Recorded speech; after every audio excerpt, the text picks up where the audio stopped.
तब पता चले कि वो जिंदा बाड़े भी की नहीं खे। बेटा अगर वो जिंदा रही तो वापस आ जाए।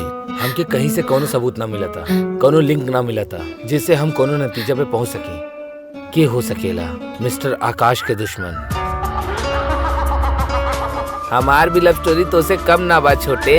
तुम मेरी हो, तू है हम जिया भी ओकरा साथे और मोरा भी ओकरा साथे। गांधीनगर में तो हमार मौसी भी रहेला। So sweet। तो हम गांधीनगर आ जाएं। तुझसे यहाँ तो पढ़ल नहीं जाला, पता नहीं मौसी के घर जाके कहाँ पढ़ाई करबा। भगवान ही मालिक बा।